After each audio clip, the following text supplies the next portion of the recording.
Hello, everyone, and welcome back to the. That's perfect, but try not to be too exact because then we'll get a copyright strike. Oh, right. Sorry about that. But that was pretty legit, John. It I hear it warms every my fucking heart episode. that we are finally here to talk about Game of Thrones. Yes, the winter is coming. It has come. Welcome back to the Nerd Haven podcast, where we talk a bunch of things nerdy. Our first journey was the MCU, and then we talked about a couple of different things. We've done Dexter and some other movies. But now, it's only taken me, 7 years to convince you to watch this show? Yeah, I was busy. Okay, it just wasn't the right I was busy. time. I was waiting for that one special opportunity, and it just felt right this time around. And I feel like I wanted to do this before I die. So I felt like it was time. Yeah, it's one of those things. Yeah, it was on a bucket list. Before I died. Yeah, but pretty much that. It was on M9's bucket list, and I felt bad. Because it was like, can you imagine I had died and you're like, damn, I never watched Game of Thrones while M9 was alive. I would have haunted you for the rest of your days. I know you would. Yeah. But anyway, it was something that I always thought that you would enjoy as far as the political, I was going to say political roleplay, the political, the warfare and the espionage and the characters, because you're a very character driven person when it comes to the content that you like to enjoy. And there are a couple of things that we have already discussed, because we actually have a thread that I created on your Discord for your commentary. M9 knows that I find it impossible to just watch things like a normal person, and I need to make basically notes, and I need to make fun of everything I watch because I'm just disabled in that regard. And he, for some reason, likes to see it, even though sometimes I don't have him the option, and I just send it to his DMs. And this time around, instead of me funneling all my thoughts and stream of consciousness into his DMs, he was like, "Let's share it with other people," and so I did. So it was my intention to get you to do reaction videos to Game of Thrones, but you didn't want to do that. So the reaction DMs were still a thing, and I was like, but we need to share this with other people because it's freaking gold. And and yeah, you're the only one who finds it gold. Everyone else is like, what the hell is this? Shorty's really enjoying them. Okay, well, we have two. But yeah. So we are going to be talking about Game of Thrones. I think a couple of things that I want to ask are some of the things that we've kind of discussed already, or you made notes about, but I just want to have a longer conversation on them. You watched 2 seasons so far, right? That is very much indeed the case, truly. So it was the most awkward sentence I've ever made. Yes, I just finished the last episode of season 2, and I haven't started the third one. Right.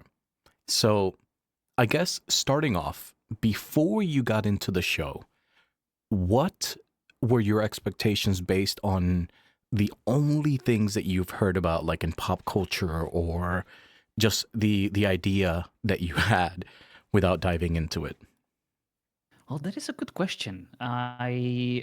Honestly, I was very influenced by what I saw in that South Park episode that parodied it. And I'm kind of pleasantly surprised because it feels like nothing. It actually, now, if I were to watch the South Park parody, the very famous one, even a second video game, I believe, was made about it. I feel like it has nothing to do with the actual show. After watching all seasons of Spartacus several times, I am very much used to nudity and penises all over the screen. And this just kind of feels a bit tame. There were other things that I found rather uncomfortable, but in terms of my expectations, I actually am watching the show and I'm being surprised. I'm not like, oh yeah, I expected exactly this to happen. It is definitely different than I expected. Good, because I remember that you had a lot of reservations to some of the things, and it was kind of funny because I remember me kind of making fun of the fact that you're like, oh, but like zombies, dragons, magic, and I'm like, yeah, Lord of the Rings has all of those things, and you Yeah. love that. I'm Um, I'm not the biggest fan of dragons, and I'm not the biggest fan of zombies, so that was kind of like a detracting part. But like so far, from what I've seen, it has been done tastefully. I mhm, enjoy like the mystery that like occasionally there are scenes where the characters are like, these walls were melted by the dragon fire, and I'm like, cool, like only the dragon fire melts the stone to this regard. I'm like, cool, show and sorry, tell and not show. There we go. That is what I kind of enjoy about some yeah, of these fantasy aspects. yeah. So, did you think that like once you started getting into it, did you think there was going to be more fantasy than what you've experienced so far, or is it kind of along the lines of what you thought it was going to be? I actually expected the zombies and the dragons to be the only fantasy. For example, the weird grandpa alien guy with bald head and very creepy look from like the Desert Kingdom, something K, that Carisi is currently basically stuck in his tower going through like the trippy scene. That is something that I did not expect. I also did not expect fucking smoke babies coming out of red priestess's vagina and like going through freaking bars and assassinating people of Right, high importance. That is not what I expected, and that definitely does not belong into like my favorite parts of the show. right.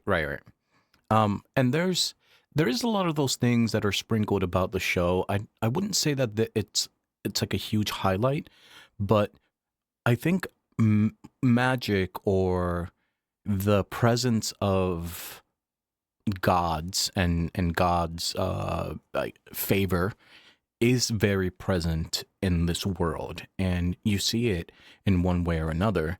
Um, but it's like a backseat driver to the show. It's important, but it's not really the main focus. And I always kind of appreciated that. I personally was always a little put off by the smoke baby assassin. I just thought that it was a bit more to it took me a bit more of suspension of disbelief for that than Mm. some of the other things. But then the show keeps doing similar things as it goes along. And I think you just kind of have to accept that in this world, there is such things, even if they're rare. Yeah, suspension of disbelief, and just because that particular example I find negative, I kind of enjoyed, for example, the assassin guy that just Hmm. straight up bodies people, and like asks Arya, Faceless man. the girl, yeah, to like give me the name and it shall be that. It's like kind of cool. I kind of like it. It was just something that was a bit random, was a bit strange, but like kind of grounded fantasy way. I don't mind if this show wants to go that route, but yeah, it shouldn't be the main motif. I feel like if one of those motifs are going to be playing a bigger factor, I think there will be, and now we're kind of going towards my predictions, for the show. I feel like the zombies will definitely need to be addressed, and I think the dragons will one day grow up and will probably be showcased as like the destructive force. Yeah, because I think I made a comment to you of how the world likes to, or the show likes to set up these things, but it also prioritizes these things as the world does, right? So it's like Westeros right now doesn't really care about those dragons. So we're not really going to focus on those dragons. Or Westeros is ignorant of what's going on beyond the wall. So you don't really need to see what's going on beyond the wall.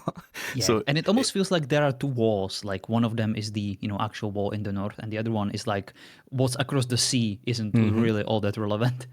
Yeah, no, it's like yeah, it's and actually that was something that I wanted to talk to you about because I remember you mentioning something about the pacing of the show and how it was a bit jarring at first for you to jump from kind of story to story, because the show does give you a lot to pay attention to when you first get into it.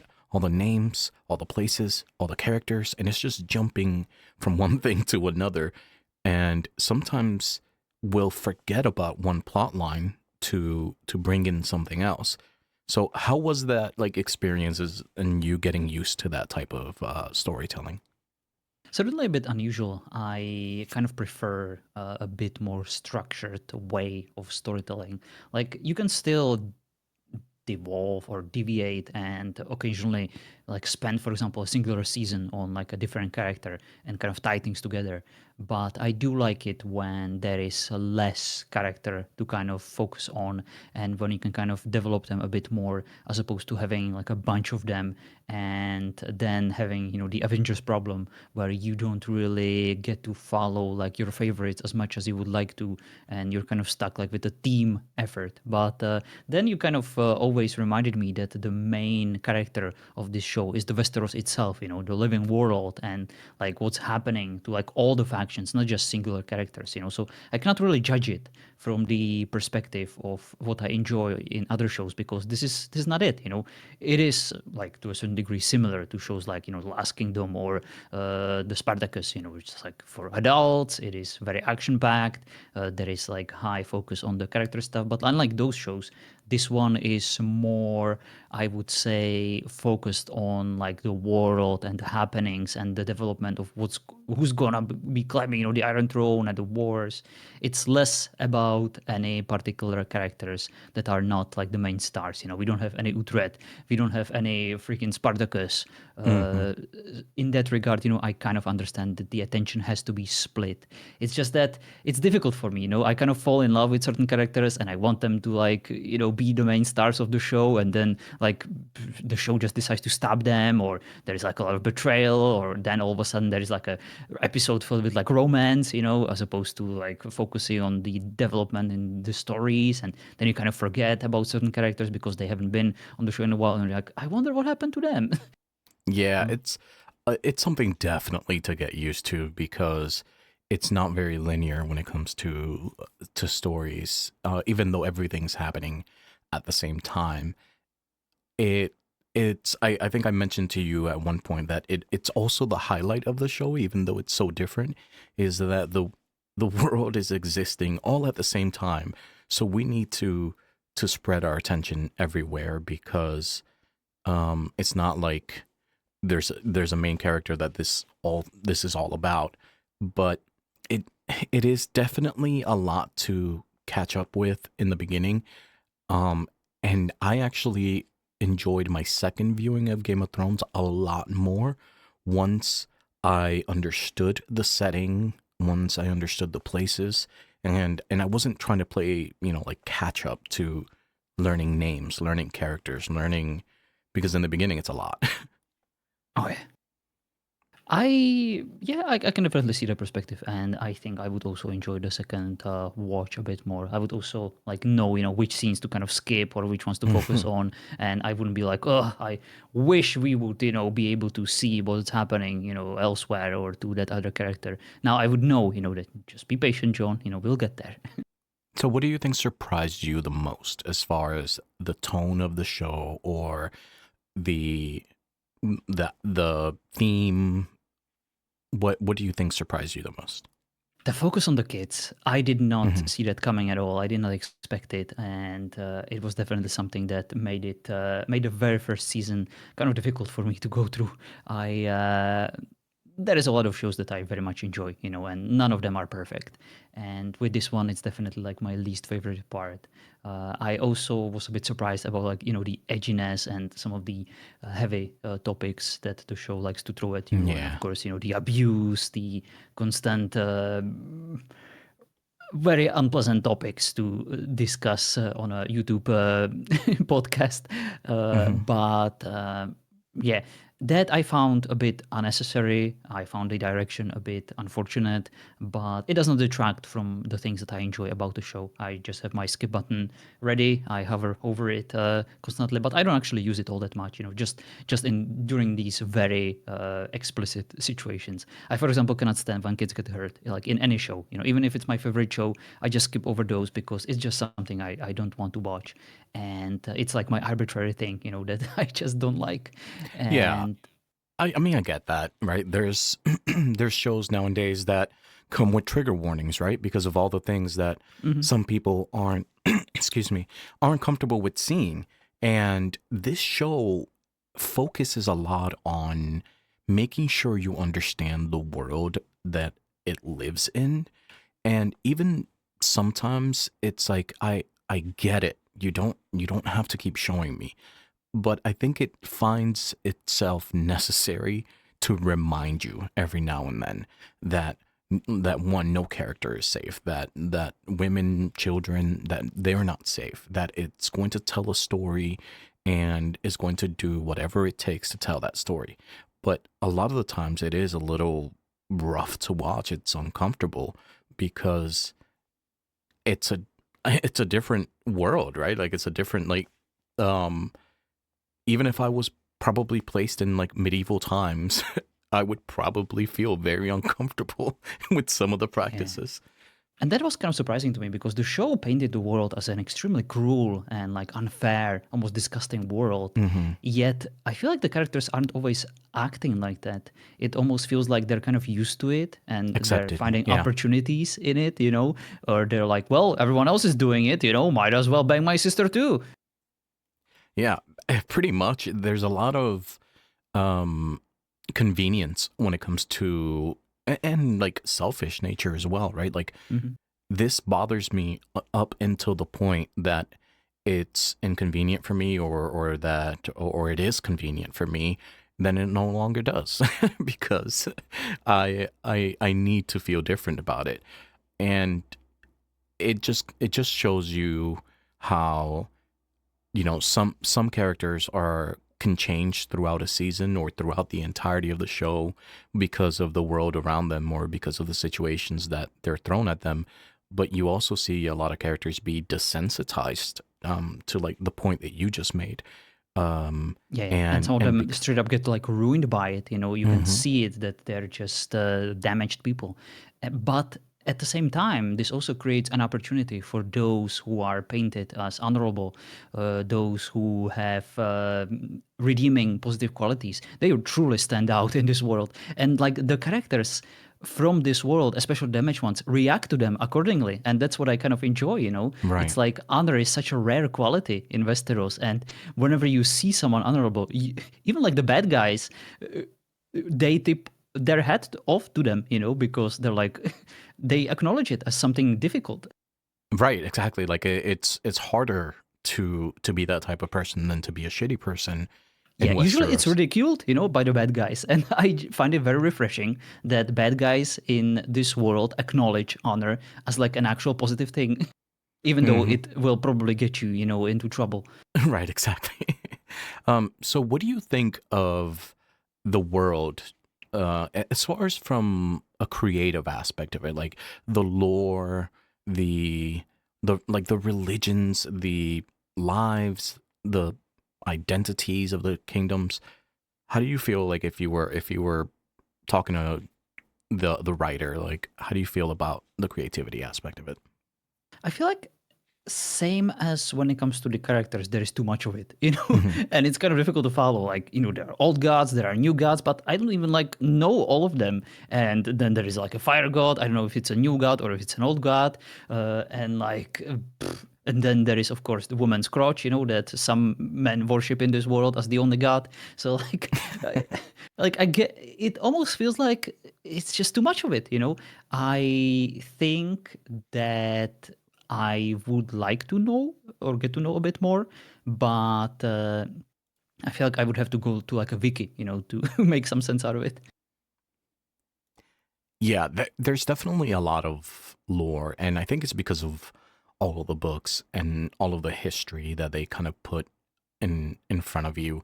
And It's kind of like when you create a good character, most of the time it's because of that character's backstory, not really the life that they're living at that moment is what made that character be like that before, before we met them. And there's so much that goes on in the world of Westeros that you can have shows and they do have shows that are set in completely different times and still have something captivating about it. But in the same sense, it's a lot of shit to remember. Yeah, if and I if kind you of wish the show actually had like more spin-off shows that would develop some of these characters. Like for Mhm. example, Brianna, absolutely stunning character, very interesting to follow, but I feel like I would like to get to know her before, she had Yeah. that duel where she requested to be the guard of the king that eventually got killed. Like why that king? Why, how did she become this good in fighting? And those are just questions that would make me care for that character so much more if I knew beforehand. Maybe there will be something afterwards, that she will like tell someone her backstory, but I would really like to know before and not like after. Yeah, I get that. There's definitely a lot of things that you're like, I wonder what this character's life was before the events of this, Mm. right? Like, But I guess that's a um, good thing, right? Because it makes you yeah. interested. And sometimes when you are kind of spoon fed the origin story, you're like, this is not really my thing. And then when you watch the show, you're like, ugh, I don't care about Yes. these characters at all. Yeah, it's like sometimes when you try to humanize people more than they should be. It's like when you tell me how Darth Vader became Darth Vader. Like a lot of people is like, I don't give a shit. I didn't need to see that. But some people it makes them be more attached to the character. And I will say that as you go through it, there are more backstories and more things that you do learn, which are really nice. But there's definitely things that I'm like, I could watch a whole show on this, like the Faceless Men or the, uh, like Robert's Rebellion type of thing.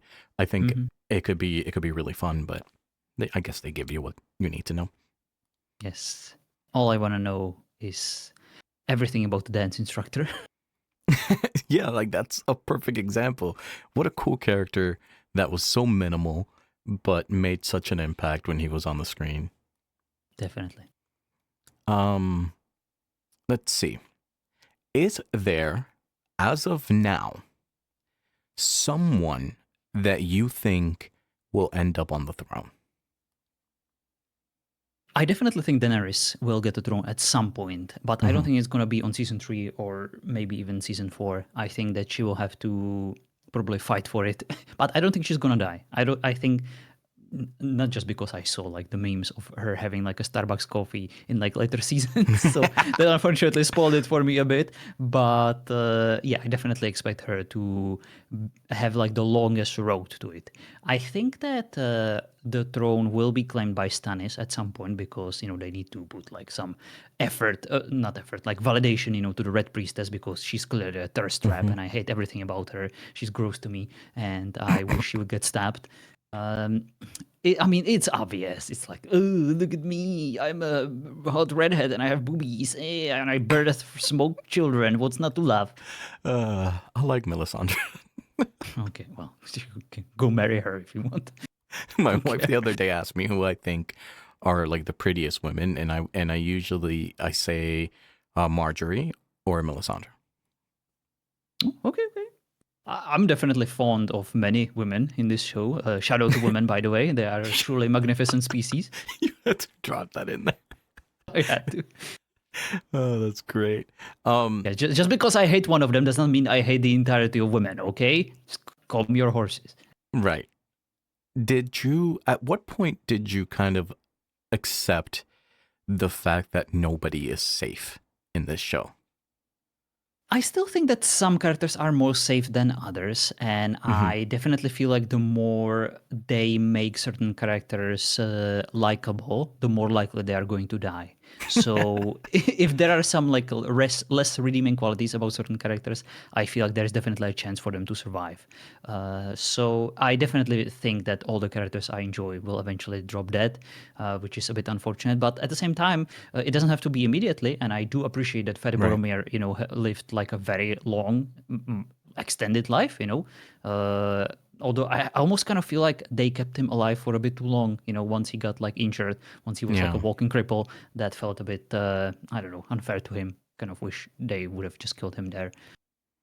Yeah, it was prolonged, and the thing about that character for me was like you kind of saw it coming. So while it was still shocking that it happened, it wasn't shocking that it happened. If that makes any Yeah. sense. Because, at the end he still tried to make a decision for his daughter and stuff like that, and it didn't work out. But he got himself into that situation if we're being honest.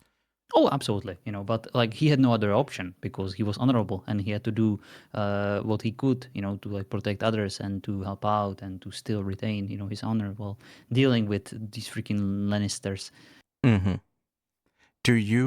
Is there a story right now that you're kind of more invested in than any other story? Oh God, yes. I will not rest until Jon Snow bangs the shit out of that freaking Ingrid lady from the Wildlings because that needs to be sorted. I'm sorry, but I'm a shipper, and they have been mercilessly teasing my blue Valerian balls, and I need. I don't even care, like about the actors or like about seeing characters banging. I just it's like a story, and I need it to be done, and I need to get it over with. It's like with the medical lady and the king of the north, the son of Ed Boromir, whose name I never remember. Rob something. I Rob, yeah. Bob. Yeah, Rob. Okay. Well, that one got together with the Avatar chick, and I'm definitely happy that that happened. But now I'm ready to move on, to like other things. Yeah, you're definitely a shipper. You like Yeah, a good relationship, I even do. though you also hate when movies or shows focus on relationships. But I think we've discussed on some of like our MCU stuff that when it's done well, when it fits the story, and when it's not the only driving factor in the story, you enjoy it quite a bit. Oh yeah, if I approve of the ship, then I will gladly see it sail all the way, to the freaking port. But if I don't approve, then you can bet your ass I will complain the entire way. Yes. Yeah, we know you're not afraid of calling anybody out. But Especially women. Shout out to especially women. women. I I do really enjoy the that story as well as far as John and Ygritte. Um and yeah, you'll see what becomes of them. I They are actually married in real life. Really? Oh, now I really need to see them bang. But their chemistry on the show is great. And I love where that story goes. But the whole thing with John and the wildlings and stuff, and being beyond the wall was really interesting as well because he's still at such an age that he's easily influenced. Hmm. And I think it was really cool to have him be interested in being in the Night's Watch just because he's a bastard. He has nothing really to live for or whatever. And so he wanted to have a good mission in life, which was to serve at the wall. It's respectable, but then he starts learning and seeing all these things and then sees a new people. And at that age, you're just like, is this really what it should be like? And so you start questioning a lot of things too, which is interesting on Jon Snow's Yeah. side of things. If there are two main characters I would have to pick, it would definitely be Jon Snow and Daenerys. It does feel like those two have the biggest potential to like influence the story and to stick around for long. And I like how both of them have a very different journey, but it's also very perilous. And I'm definitely curious to see how they're going to end up. At first, I thought Jon Snow was kind of like vanilla, to Hmm. like, oh, of course he's not gonna stab a woman. No, he wouldn't. And I wonder if they're gonna like ruin him, corrupt him, or if he's gonna stick to his morals, and if it's gonna bring him to like difficult decisions. And yeah, I'm definitely enjoying him more and more. At first, I was just like, whatever. He's clearly the main character. Of course, they're not gonna kill him, but I feel like they could at least properly like ruin him and put him into like difficult decisions and make him cry. And that's Yeah. what I like sometimes. Just characters just cry. A little bit of tragedy goes a long way, right? Yeah, give me a little bit of tears. I'll ask the opposite question. Is there a storyline that you struggle to stay invested in? At first, I definitely did not like anything that involved the kids, but as the show progressed, it got better, and now I even enjoy Arya. Even though at first I was like, "Ugh, get rid of this child! I can't stand her."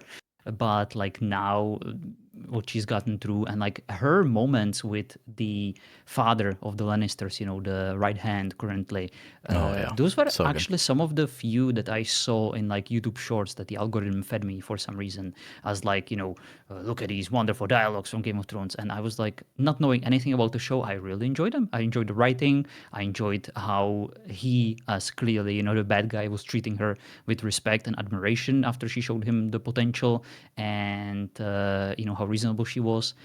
And yeah, that is definitely something I enjoyed. But to answer your question, finally, what I struggle right now about the most would probably be I don't really like the kid that fell from the tower. That Bran. is, yeah, that is just kind of dealing with his dreams and like the three-eyed raven. That isn't really all that interesting to me, if I'm being honest. And I feel like if there was one storyline I could cut from everything, it would probably be that one. Yeah, I get that. It's it almost serves as kind of like a plot device or a just kind of giving us or feeding us backstory. It's not super interesting until I guess it is at times, but it's definitely one of my least favorite as well. Yeah, I Um, expect a passage of time at some point. Like I don't know when it's coming, but there needs to be something that kind of ages those characters. Like this one. I feel like, yeah, yeah, for sure. Um, so and the other one we would probably be Frogface. I don't like Frogface. Theon. frog face Theon. But I do kind of enjoy how they're treating him like absolute dirt. Everyone. That's so I one of the things that I mentioned to you was like how one day you can be annoyed with a character and then you might feel bad for that character, but then you're also like, you deserve that. Um and you can have such an emotional roller coaster with some characters, and Theon kind of becomes that character, but he he goes through it. He it's something. Um, and there's other characters too that you're just like, Jesus, you're not where you started. A lot of the people, right? Like you said, Arya, she was kind of like this loudmouth little girl, and then she just starts going through a bunch of shit. They all have to grow up pretty quickly. Hmm. Um, so in we, so do you think Jon Snow? You mentioned that if there were two main characters, it would be like Jon Snow and Daenerys.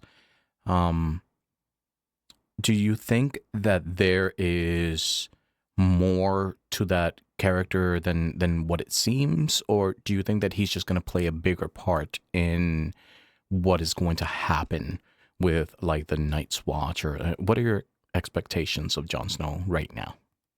I definitely think so. I think he's either gonna become like the leader of the wildlings, or he will eventually like go through so much character development that he'll be like, I'm going home and I'm gonna avenge my brother that dies during these wars, and I'm gonna pick up the pieces of the north, and I'm gonna challenge for the throne, even though I'm a bastard, I'm a good bastard, and I have this redhead queen that I definitely that is definitely not a wildling. She's a proper lady, or I will turn her into one. I don't know, but yeah, I definitely feel like he will have some kind of an important role in Westeros.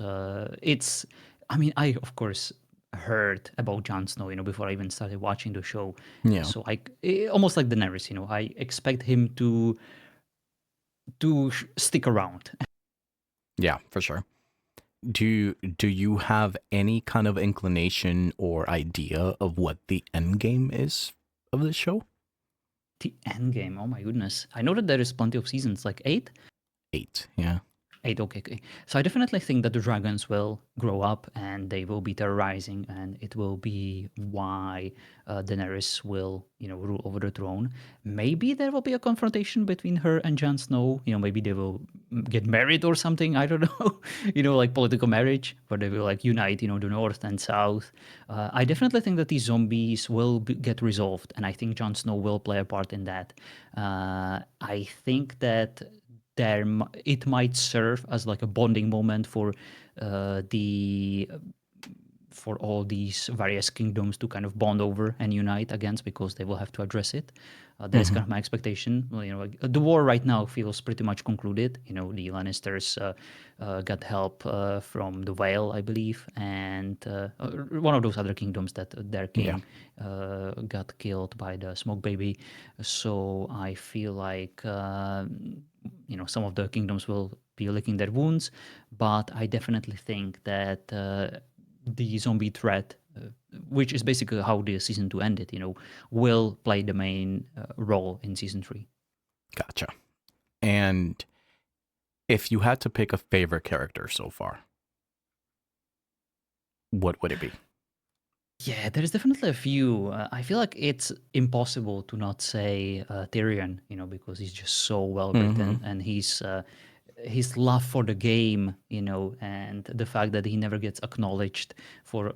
Actually, Varys acknowledged him, and it was like a very sweet moment, when he told him that no one will acknowledge you for this, but some of us know that we wouldn't win this Right. fight if it weren't for you. And I very much enjoy like his companionship, with his whore, of course, that started as that, but now they just feel like husband and wife, and Hmm. it is definitely very sweet. And yeah, it has to be Tyrion. Yeah, After that, Tyrion's a fan favorite. Uh, for many reasons, right? He plays the game well. He's a very very clever guy, Mhm. and he is charming. And one of the things, like for me, Tyrion is like the person that would make a great king if he was able to. But that's not what Westeros is. Yeah, because of what he is, he will never be able to do that. But he's freaking making like making up for it and using Mhm. all his influence to essentially overachieve in every single regard that he can. Yeah, the funny thing is for me in Tyrion is that I actually also love Tywin, um, because Tywin is one of those people, his father, Thank that you. I feel like is terrifying without needing to like make himself be terrifying. Um, Mhm. I think he demands respect. The way that he speaks, the way that he, carries himself is just somebody that you can't help but to respect. Um, and out of all of his children, ironically enough, I feel like Tyrion is the most like him. and in the sense that they're just I mean, so is Cersei in a way, but like just so clever, so willing to play the game, and you know, approaching it from two different type of personalities, I guess. But they they both are very influential in different ways. Yeah, the Lannisters are very interesting. I am very much enjoying the dynamic and the Tywin. If there was one actor that I was forced to pick to play like Christopher Lee's roles, it would definitely be him, because he has so much gravitas. He's such a cool actor, and I don't think I've ever seen him anywhere else. Maybe I did, but yeah, he definitely fills those shoes of that character so well, and like great actor, freaking performance. And yeah, I Tyrion is incredible. The daughter, the queen, is incredible, and even Jamie. I am kind of glad that they put him into the prison for so long because I feel like it will change his characters. And at first, he felt like kind of too grounded, and I'm definitely interested if we will see like more deranged aspect of his, like less like beautiful Prince Charming with like completely clean armor, and more like rugged with like a beard, and more deranged guy that might even have like some room for something redeeming about him, because Yeah, I for feel sure. like the way he approaches, some of those honorable characters is almost, again, with respect and almost to a certain degree with admiration. I feel like he would like to potentially be, as those normal people that he looks up to, but instead he's kind of a victim of his environment. So yeah, I'm curious to see how he's gonna turn out. So you mentioned Tywin, and the only movie that I specifically knew him from prior to this was The Last Action Hero, the Arnold Schwarzenegger movie. He was the villain in that, and I always kind of remember him from that I see. because other than that, there's a lot of the people that I I don't recognize in the show except for a couple of different roles. But yeah, I love Tywin. I love the Lannisters. The Lannisters is interesting because when you think about how split up the Starks are and how like vastly different their stories are, you also have the parallel of that with the Lannisters.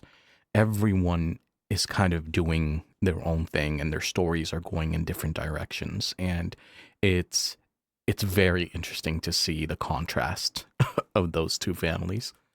Yeah, they couldn't be more different. And the queen definitely deserves her own recognition because Hmm. she is just such a unlikable person, even though you kind of understand her motivations, to Yeah. just be so protective of her family, even though she knows that they probably don't deserve it. Like the whole Jamie thing. Oh, sorry, not Jamie. The Malfoy. That's how I know him. Um, Joffrey. yeah, thank you, Joffrey. So yeah, Malfoy is. I don't even care about the character all that much, to be quite honest. I just see him as a victim of, well, incest clearly, but also like of upbringing, and there is a reason why Yeah. children should not be in such positions. Even though he's 17 and all, but he to me looks like he's 13 or 14, and act like it too. So Yeah, it's it's the just nature versus nurture thing, right? It's like yeah. the environment that you're being raised in and also the role that you're being raised in. Yeah, I presume that a lot of people watching the show will be like, "Oh yeah, such a great character, so much depth." And I'm like, this is just a child that grew up in like a very abusive environment, and of Hmm. course he turned out like this. So I'm just like, shouldn't be there. I don't care about watching it, and it is just what it is. But Yeah, look how many times we saw Robert like disrespecting Cersei and stuff like that, and mhm. just calling her whatever he wanted, doing whatever. So that type of thing is definitely going to rub off on your children, negative environment.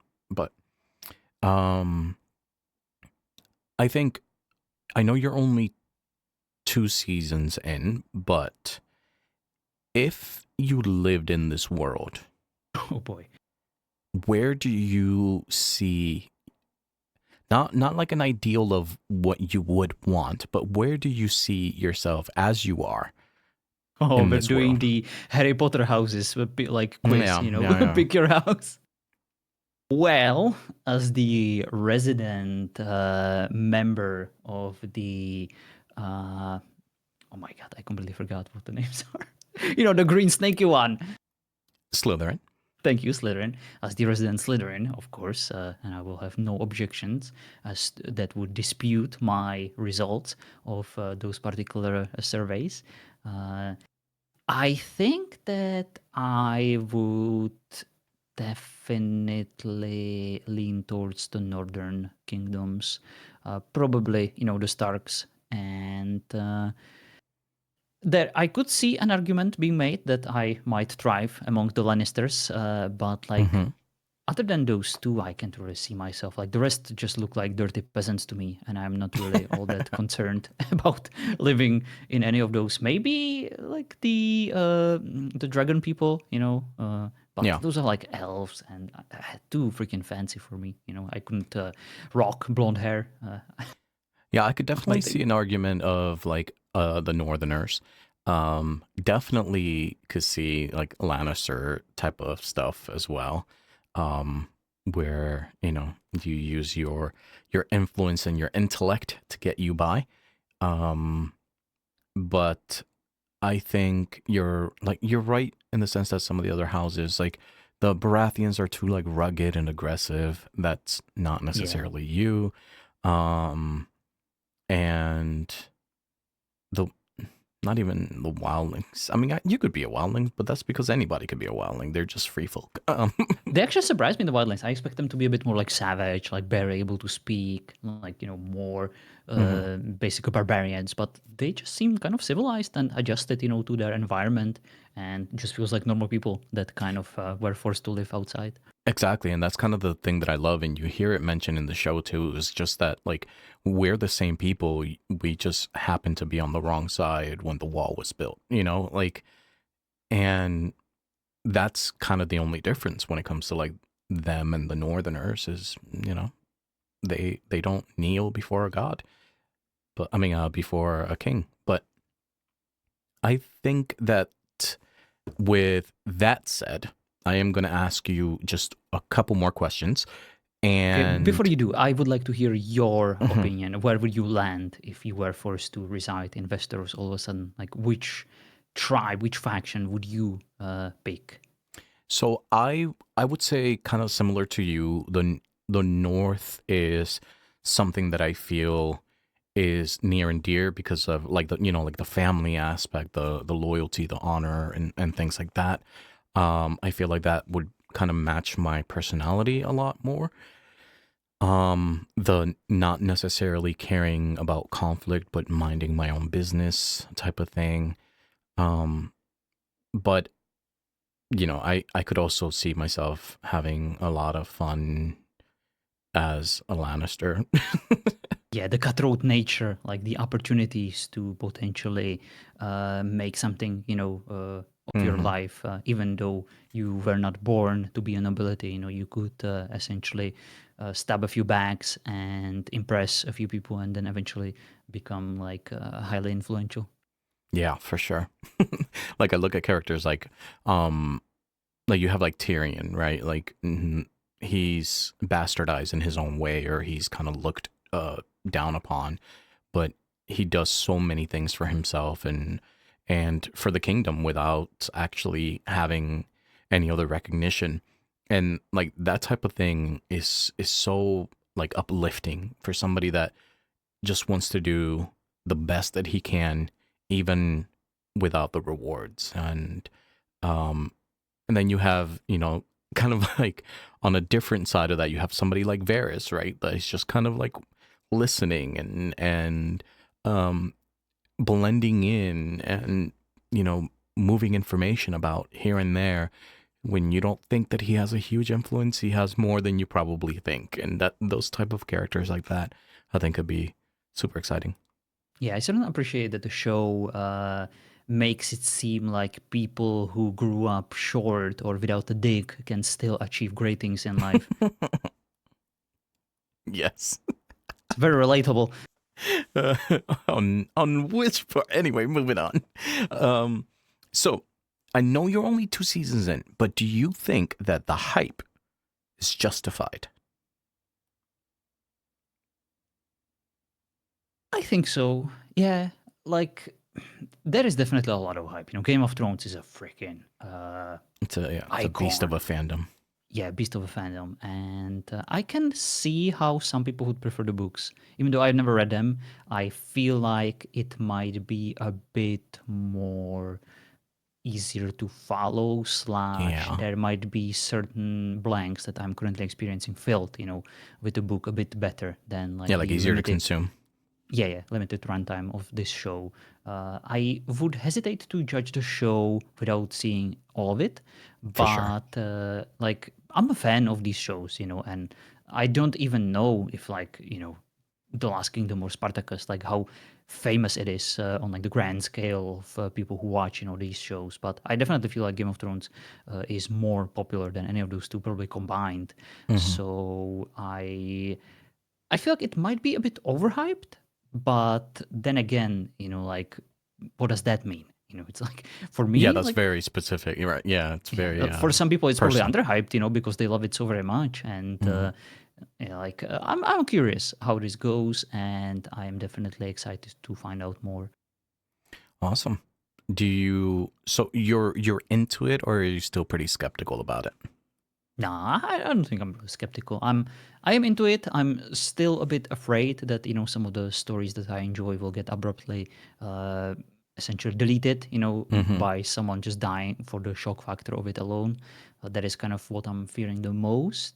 And I'm also, of course, always kind of aware of the fact that something fantasy could just ruin it and, change the direction of a storyline that I enjoy. Yeah, for sure.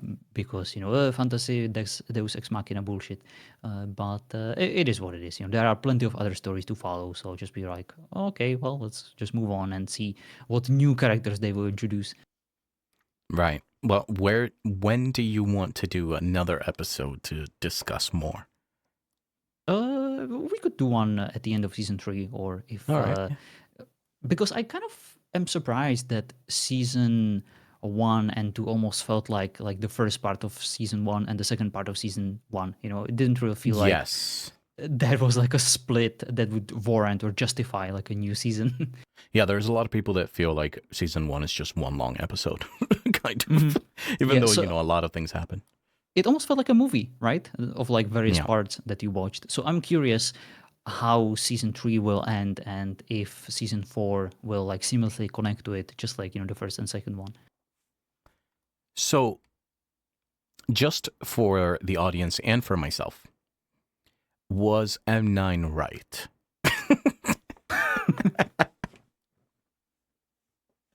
Was M9 right that there are things about the show that are very John type of things?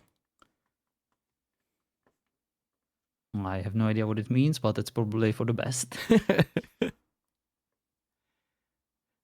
I just think that, like 7 years of trying to convince you to watch this show. And I mean, in 7 years is kind of like a guess, I guess. I don't even know how long it's been, but um, do If it you? weren't for you, I would have never watched it. I can tell you for a fact. Yeah, for sure. But there's no regret so far. No, no, no, absolutely not. Like, I have many regrets about the things I do and I did, but this is not one of them. I feel like it is a good thing that I watched it, and I'm definitely grateful that you made me watch it. Yeah, I'm glad. There's still a lot of things for you to enjoy, a lot of things for you to be angry at, and a lot of things for you to consume in the next 6 seasons. But Oh and we'll boy. see if you even make it through it all. Well, I think I will. Like, the show would have to make something very offensive to me to stop watching it. Yeah, and in all honesty, and if there's anybody else that's just been kind of considering getting into the show, it's so much easier to consume when binging than it was when it was airing. Um, because especially when you take like a year or two break from like a season and stuff like that, and you left it on a cliffhanger, and like I feel like it's easier to disappoint people after they've been waiting for so long, but it's also um harder to please people. like because you're allowing this whole time for people to build up expectations and things like that. So when you're watching it all from like beginning to end, I feel like those expectations aren't usually as high. But that's just Interesting. kind of my opinion. Yeah, yeah. Well, I will definitely defer to your judgment, but it definitely feels like another worthwhile project to delve into, just like the MCU. You know, it was also something Hmm. I never really saw myself finishing or watching or even enjoying, but I found so much value in it, and I'm a better person because of it. You know, because you made me watch those, and I feel like I have already got my money's worth, you know, or at least the attention that I invested was worthwhile, you know, for some of the characters that I experienced, for some of the ships, you know, that manifested themselves and flourished and filled my heart with joy where there is nothing Hell but yeah. darkness and sorrow. Well, John, I appreciate you finally going about this journey, and I can't wait to talk more at the end of season 3. So, is there anything else that you would like to add, that you have any notes on, or anything that you'd like to bring up? One last thing, winter is coming. I have no idea what it means still, but I feel like the show will finally explain it at some point. Winter is indeed coming. I mean, it's actually just as simple as the fact that winter's coming. Oh, right. Uh, So it's just weather conditions. but it has it also has other context to it. But the thing with winters is that they can last years or even decades. Also like And Ice Age, essentially. yeah. So that's why it's such a big deal when people are like winter's coming, because people have to prepare for it. There's peasants that die, that don't make it through, and it's rough for a lot of people. So it's kind of, but there's I hope the obviously show the will showcase it because I'm kind of Mhm. curious to like see that, you know, how the life will change. For example, you know, there's no time to make wars. Like the winter came and we need to like survive. Yeah, yeah. But yeah, we'll see as you go through it. It must be But so hard to not spoil things, right? yeah, it is. But I think also the fact that I've watched it several times, I kind of can easily talk about it without giving too many things away. But I want you to yeah. make notes about the things that you expect that I will react to and like what I will like, what I will not like. And I want you to then present those notes as we get towards those Oh, moments. for sure. I want to do it, like, since if we're gonna do this like season by season from now on, there's definitely things season based that I am going to want more opinions on. Wonderful. I can't wait. But yeah, John, thanks for hanging out. Thanks for finally watching the show. I was getting tired of asking you to do it. I And know. I felt it. and thank you guys for hanging out with us and listening to this episode. We haven't done this in a while because we've been kind of busy with server stuff, but here we are. So, Yes. Basically, what I would like to convince everyone to do is to get yourself a friend like M9 because he can show you like whole new worlds and horizons you never even thought were possible. And it is definitely something I will always be grateful for. hell yeah. Go me. All right. Thanks, John, and thank you guys for hanging out, and we will see you all next time. And shout out to women. And shout out to women. Bye. Bye.